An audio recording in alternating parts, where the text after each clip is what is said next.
Hello friends, नमस्कार, राधे राधे। आज हम आपको यूजीसी नेट इतिहास के 2020 में आए प्रीवियस ईयर प्रश्न पत्र में से 31% से कराएंगे। अब तक हमने आपको 30% करवा चुके हैं जो व्याख्या सहित हैं। ठीक है, नेक्स्ट प्रश्न की तरफ चलते हैं। 31% क्या है हमारा, देखो। निम्नलिखित में से कौन से सुधारवादी मुस्लिम नेता को एक आधुनिकतावादी उर्दू पत्रिका तहजीब उल अखलाक प्रकाशित की? कौन सी की? सैयद अहमद खान। किसने की थी? सैयद अहमद खान। सर सैयद अहमद खान मुस्लिम शिक्षक, विधिवेत्ता और लेखक, Anglo Mohammedan Orient college Aligarh Uttar Pradesh के संस्थापक थे। कौन से कॉलेज की स्थापना की थी सर सैयद अहमद खान ने? Anglo Mohammedan Orient college Aligarh. ठीक है, अलीगढ़ कहाँ है? उत्तर प्रदेश में। इसके संस्थापक कौन थे? सर सैयद अहमद खान। सर सैयद अहमद खान ने ऐसे महान मुस्लिम समाज सुधारक और भविष्य द्रष्टा थे कि जिन्होंने शिक्षा के लिए जीवन भर प्रयास किया, और सर सैयद अहमद खान ने लोगों को पारस्परिक शिक्षा के स्थान पर आधुनिक ज्ञान हासिल करने के लिए प्रेरित किया था।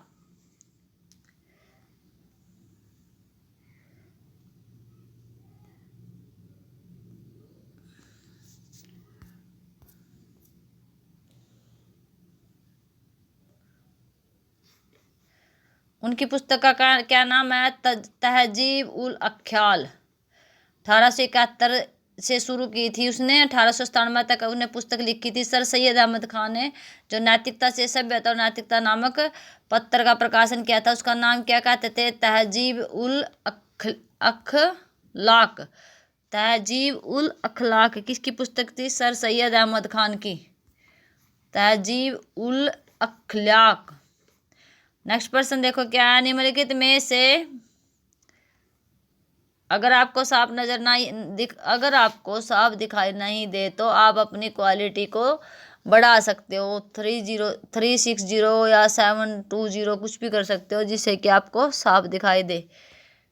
वैसे मेरी पूरी कोशिश रहेगी कि मैं आपको जूम करके भी दिखाऊं और साफ भी वीडियो बनाऊं, क्योंकि मैं ये वीडियो मोबाइल से बना रही हूँ इसलिए।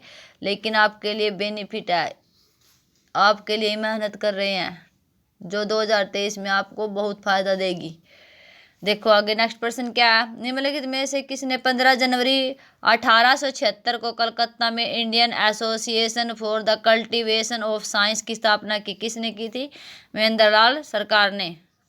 ठीक है, महेंद्र लाल सरकार ने Indian association for the cultivation of science IACS क्या कहा जाता है इसको? IACS की फुल फॉर्म भी आ जाती है, कई बार इसको क्या बोलते हैं? Indian association for the cultivation of science. Bharat के विज्ञान और प्रौद्योगिकी विभाग के अंतर्गत एक स्वायत्त शोध संस्थान है। इसकी स्थापना 29 जुलाई 1876 को डॉक्टर महेंद्र लाल सरकार ने की थी।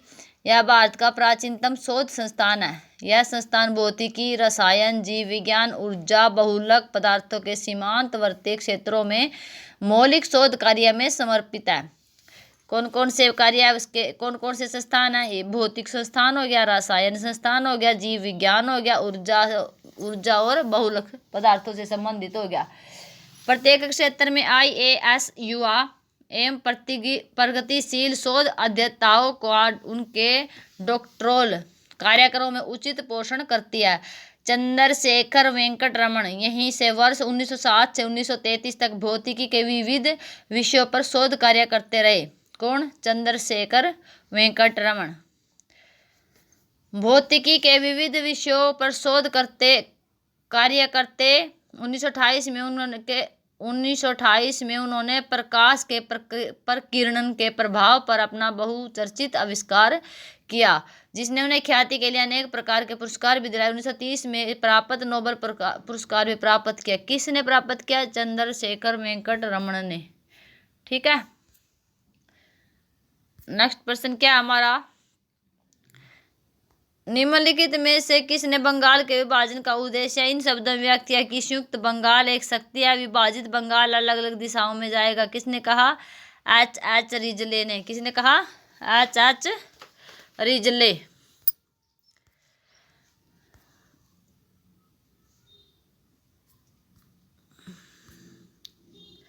नेक्स्ट प्रश्न क्या, निम्नलिखित में से कौन आजाद हिंद फौज के सदस्यों के खिलाफ चल रहे मुकदमों में बचाव पक्ष का नेतृत्व कर रहा था? कौन कर रहा था? भुल्ला भाई देसाई। कौन कर रहा था भाई? भुल्ला भाई देसाई। अगस्त 1945 को द्वितीय विश्व युद्ध की समाप्ति हो चुकी थी। अंग्रेजों ने आजाद हिंद फौज के उत्तराधिकारी और सैनिकों को अक्टूबर-नवंबर 1945 के दौरान बंदी बनाकर दिल्ली के लाल किले में रखा। इन 17,000 युद्धबंदियों पर ब्रिटिश सम्राट के विरुद्ध युद्ध करने के अपराध में अभियोग चलाया जाना था। आजाद हिंद फौज के 17,000 सैनिकों पर सैनिक अदालत में चलाए जाने वाले मुकदमे की ओर से सारे देश का ध्यान लगा हुआ था। ठीक है, क्योंकि उस टाइम तक सुभाष चंद्र बोस नहीं रहे थे। कांग्रेस की कार्य समिति ने इन युद्धबंदियों के विरुद्ध चलाए जाने वाले अभियोग के विरुद्ध रक्षात्मक कार्यवाही के समस्त युद्धबंदियों को सम्मानजनक ढंग से मुक्त करने की नीति निर्धारित कर ली थी। इसके लिए कांग्रेस ने एक सुरक्षा समिति बनाई थी जिसमें राष्ट्रीय सर के नेता तेज बहादुर सप्रू, कैलाश नाथ काटजू। कौन कौन से? तेज बहादुर सप्रू, कैलाश नाथ काटजू और भुल्ला भाई देसाई। राष्ट्रीय सत्र के नेता कौन कौन से थे? सर तेज बहादुर सप्रू, कैलाश नाथ काटजू, भुल्ला भाई देसाई, जवाहरलाल नेहरू, आसफ अली, रघुनंदन साय आदि थे।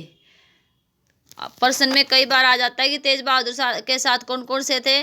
तेज बहादुर सप्रू थे, कैलाश नाथ काटजू थे, भुल्ला भाई देसाई थे, जवाहरलाल नेहरू भी थे, आसफ अली और रघुनंदन सहाय भी थे। लेकिन केस कौन लड़ रहा था? भुल्ला भाई देसाई।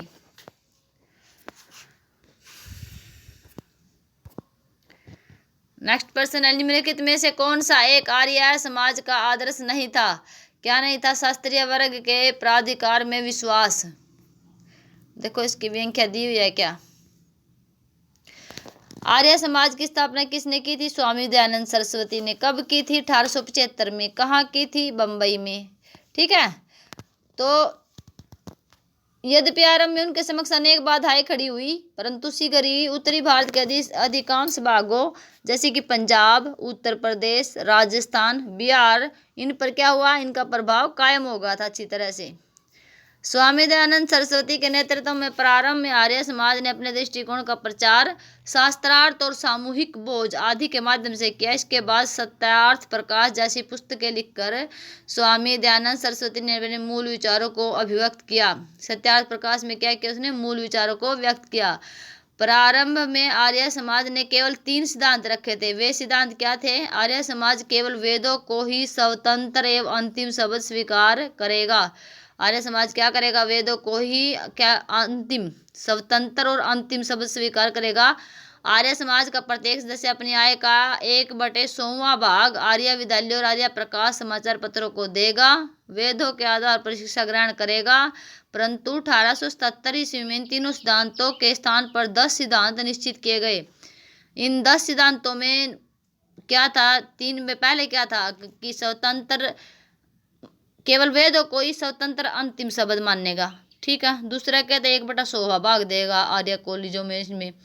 ठीक है, उसके बाद क्या था कि समाज वेदों के आधार पर ही शिक्षा ग्रहण करेगा। ये 3 सिद्धांत थे। बाद में 10 सिद्धांत हो गए। 10 सिद्धांत में मूर्ति पूजा का खंडन हो गया, तीर्थ यात्रा अवतारवाद का विरोध हो गया, एकेश्वरवाद और बाल विवाह बहुविवाद का विरोध हो गया, हिंदी और संस्कृत भाषा का प्रसार हो गया, कर्म और पुनर्जन्म में विश्वास हो गया, वेदों पर आधारित शिक्षा आदि प्रमुख है। आर्य समाज के योगदान में सर्वाधिक स्थायी योगदान शिक्षा के क्षेत्र में है। सन 1886 में लाहौर में दयानंद एंग्लो वैदिक स्कूल की स्थापना की गई। DAV, D से दयानंद, A से एंग्लो, V से वैदिक। कब की गई? 1886 में। कहाँ की गई? लाहौर में। जो 1889 में DAV कॉलेज में परिवर्तित हो गया। पहले स्कूल था, 1886 में स्कूल था, 3 साल बाद क्या बन गया? कॉलेज बन गया। 1902 ईस्वी में हरिद्वार के 1902 ईस्वी में हरिद्वार के पास कांगड़ी में गुरुकुल विश्वविद्यालय की नींव रखी गई। कब रखी गई? 1902 में। कहाँ रखी गई? हरिद्वार में। हरिद्वार के कौन से स्थान पर रखी गई? कांगड़ी में। किस चीज के लिए रखी गई? गुरुकुल विश्वविद्यालय के लिए। ठीक है, नेक्स्ट पर्सन की तरफ चलते हैं। 36 पर्सन क्या हमारा? ऑल इंडिया वुमेन कॉन्फ्रेंस की स्थापना किस वर्ष हुई? 1927 में। ऑल इंडिया वुमेन कॉन्फ्रेंस, ये प्रश्न पहले भी आया था। 20वीं सदी की शुरुआत में भी भारत में नारी नेतृत्व में महिलाओं हेतु अनन्य अनेक संगठन स्थिति पर उभरे। वर्ष 1913 के आरंभ में नलिनी दत्त, एक उच्च वर्ग और जाति से आई शिक्षित महिला, ने बंगाल के कस्बों नगरों में महिला समिति शुरू की। ठीक है, किसने की थी शुरू? या इसका नाम था नलिनी दत्त। क्या नाम था इसका? नलिनी दत्त। वर्ष 1910 में अभिजात वर्ग पृष्ठभूमि की ही सरला देवी चौधरी ने भारत स्त्री महामंडल की स्थापना की। इस दौर में अखिल भारतीय स्तर के अन्य कई संगठन अस्तित्व में आए। एनी बेसेंट ने 1917 में मद्रास में महिला भारत संघ VIA की स्थापना की। सरला देवी ने क्या की थी? स्त्री मंडल की स्थापना कब की थी? 1910 में। और इसने किसकी की थी? नील दत्त ने।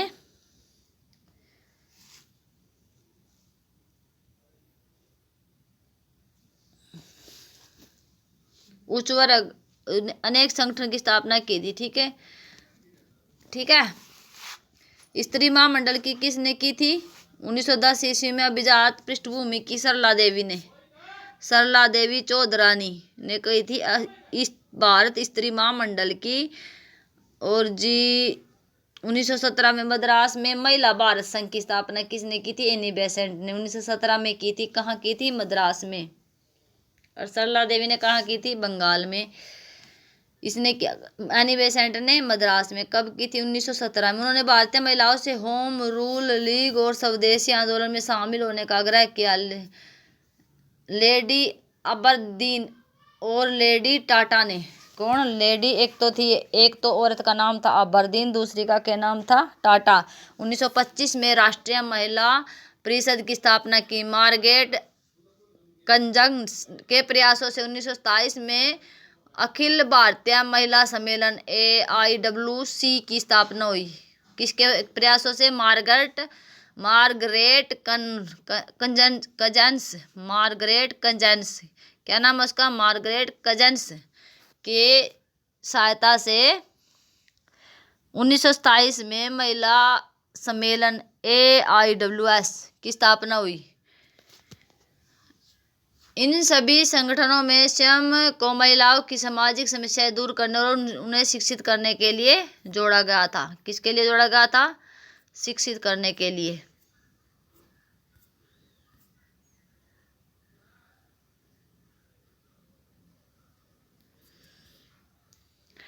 37% क्या है कि फ्रांसीसियों ने अपने भारतीय क्षेत्रों को अन्य तथा भारत को कब सौंपा? कब सौंपा था? 1954 ईस्वी में।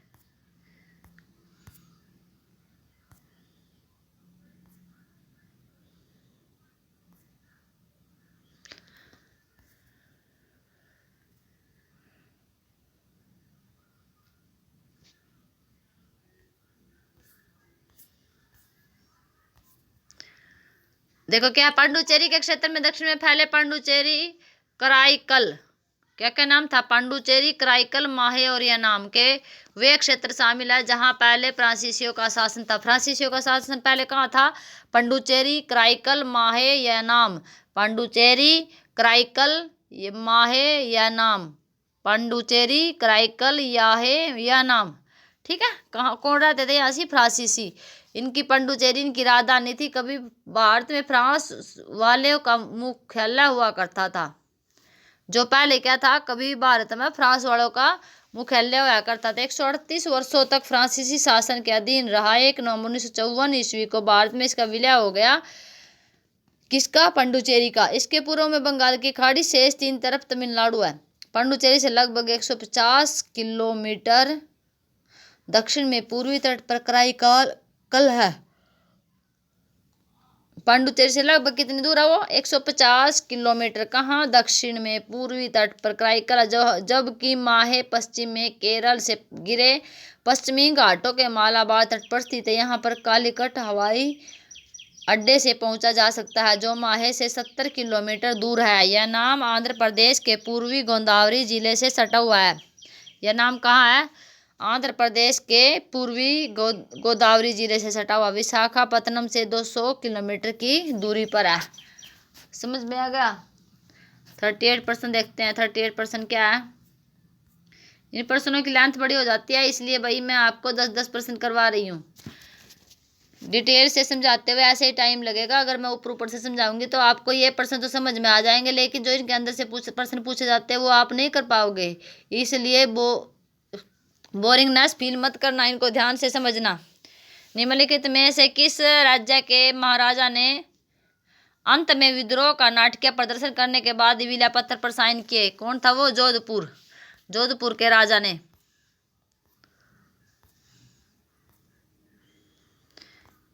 ये देखो क्या है? जोधपुर रियासत मारवाड़ क्षेत्र में सन 1250 से 1949 तक चलने वाली भारतीय रियासत थी। क्या थी? जोधपुर रियासत मारवाड़ क्षेत्र में सन 1250 से 1949 तक चलने वाली भारतीय रियासत थी। वर्ष 1950 में इसकी राजधानी जोधपुर नगर में रही। किसकी? मारवाड़ की राजधानी क्या रही? जोधपुर। लगभग 34,963 वर्ग मील क्षेत्रफल के साथ जोधपुर रियासत राजपूताना की सबसे बड़ी रियासत थी। इसके अंतिम शासक ने इसके भारत में विलय पर हस्ताक्षर 1 नवंबर 1956 को किए थे। यह विलय नाटकीय प्रदर्शन के बाद ही किया गया था। देश की आज़ादी के समय जोधपुर के तत्कालीन महाराजा हनुमंत सिंह ने जोधपुर को पाकिस्तान में मिलने की तैयारी कर ली थी। किसने कर ली थी? जोधपुर का राजा था हनुमंत सिंह। उसने जोधपुर को पाकिस्तान को देने के लिए राजी हो गया था, यानी अपने तैयारी कर ली थी। पाकिस्तान के संस्थापक मोहम्मद अली जिन्ना की लच्छेदार बातों में आकर महाराजा एक बार पक्का मन बना चुका था कि मारवाड़ को पाकिस्तान में शामिल होना चाहिए। ठीक है, लेकिन सरदार पटेल की सूझबूझ, सख्त तेवर, अनुभव के साथ ही उसके सचिव वीपी मेनन के धैर्य से महाराजा का मन बदला और जोधपुर भारत में शामिल हो गया। ठीक है, 39 क्वेश्चन देखते हैं। क्या 39 क्वेश्चन? ये रहा। 1936 ईस्वी में निम्नलिखित में से किसने साम्राज्यवाद विरोधी जन मोर्चा संघर्ष के अंतर्गत गठित किया? आर.पी. दत्त और ब्रैन ब्रैडले। आर.पी. दत्त और ब्रैन ब्रैडले। 1936 ईस्वी तक कम्युनिस्ट अपने नए महासचिव पी.सी. जोशी के नेतृत्व में संयुक्त मोर्चे की रणनीति के प्रबल पक्षधर हो गए थे। 1936 में कौन? कम्युनिस्ट के महासचिव कौन थे? पी.सी. जोशी। ठीक है, संयुक्त मोर्चे की रणनीति के प्रबल पक्षधर में हो गए थे। इस कार्य क्षेत्र का विकास 1935 ईस्वी में ग्रीष्म में दिमित्रोव ने कोमिंटर्न की 7वीं कांग्रेस में किया था। कब किया था? 1935 ईस्वी में कांग्रेस का अधिवेशन कांग्रेस कोमिंटर्न की 7वीं कांग्रेस में किया था। भारत के लिए इसके निहितार्थ को आर.पी. दत्त और ब्रैन ब्रैडले ने किसने? आर.पी. दत्त और ब्रैन ब्रैडले। महासचिव का नाम क्या था? पी.सी. जोशी। पी.सी. जोशी। और ये निहितार्थ कौन थे? आर.पी. दत्त और ब्रैन ब्रैडले ने ब्रिटिश कम्युनिस्ट पत्रिका लेबर मंथली में मार्च 1936 में स्पष्ट किया था। इसमें आवश्यक हो गया था कि कांग्रेस के भीतर एक ऐसा कार्य किया जाए जिसका लक्ष्य उसे साम्राज्यवादी विरोधी जन मोर्चा बनाना हो। ट्रेड यूनियनों एक कांग्रेसों संगठनों को सामूहिक रूप से कांग्रेस से संबद्ध किया जाए। आम चुनाव जुझारू कार्यक्रम के आधार पर लड़ा जाए, किंतु पद ग्रहण करने से सख्ती से इनकार किया जाए। मुख्य सकारात्मक नारा एक ऐसी संविधान सभा का हो जिसमें सर्वाधिक वयस्क मताधिकार चुना गया हो। वास्तव में नेहरू ऐसी मांग करने की राय 1930 में ही दे चुके थे। दत्त आर.सी. दत्त ने एवं ब्रैडले इस लेख को लिखने के कुछ समय पूर्व ही लाउसान में उनसे मिल चुके थे। कहाँ मिल चुके थे? लाउसान में। कौन? आर.सी. दत्त और ब्रैडले, लाउसान में। ठीक है,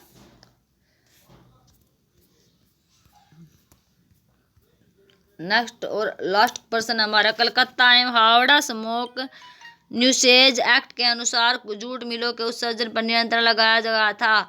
यह अधिनियम बंगाल काउंसिल द्वारा किस वर्ष पारित किया गया? 1863 ईस्वी में। हमारा लास्ट प्रश्न है ये।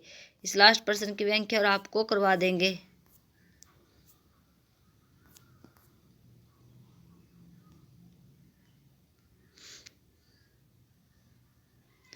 देखो क्या है कि वर्ष 1855 ईस्वी में कलकत्ता को रानीगंज कोयला खदानों से जोड़ने वाली देश की पहली समुचित रेल सेवा की शुरुआत होने के साथ कोयले के उपयोग में उल्लेखनीय वृद्धि हुई। कब? 1855 ईस्वी में। कलकत्ता को किससे जोड़ा जा रहा था? रानीगंज से। ठीक है।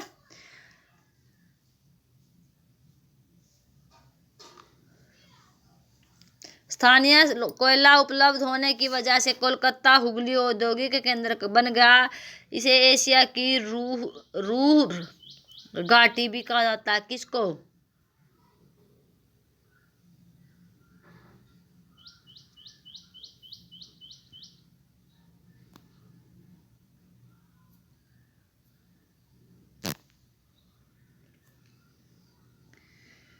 इसमें क्या दिया गया देखो। इनके साथ यहाँ में प्रदूषण भी बढ़ता गया। कोयले की खराब गुणवत्ता के कारण धुएं की समस्या अधिक विकराल होती गई। वजन के हिसाब से 14.8% से 47% तक राख होती गई उसकी। ठीक है। जो कोयला था वो अच्छा नहीं था। ब्रिटिश कोयले के मुकाबले अधिक धुआं छोड़ता था। धुएं की बढ़ती समस्या के कारण 1863 ईस्वी में कलकत्ता में धुआं रोकथाम कानून लागू किया गया, जो इस तरह का कानून लागू करने वाला विश्व का पहला शहर बना। कौन बना? सबसे पहला शहर कलकत्ता बना, जो धुआं को रोक सकता था। ठीक है। आप हमारी वीडियो को ऐसे देखते रहिए, लाइक शेयर सब्सक्राइब जरूर करते रहिए, ताकि हमारे जैसे अन्य बच्चों को भी इससे फ़ायदा मिले। क्योंकि जो बच्चे नेट की तैयारी करते हैं, सेल्फ स्टडी करते हैं, उनके लिए ये वीडियो बहुत बेनिफिट है। सेल्फ स्टडी के साथ साथ आप अगर कोचिंग भी लेते हैं तो आपको सारे प्रश्न डिटेल से नहीं बताए जाएंगे। मैं आपको प्रीवियस ईयर प्रश्न पत्र करवा रही हूँ, इसी के अकॉर्डिंग ही प्रश्न आते हैं। Thank you watching this video.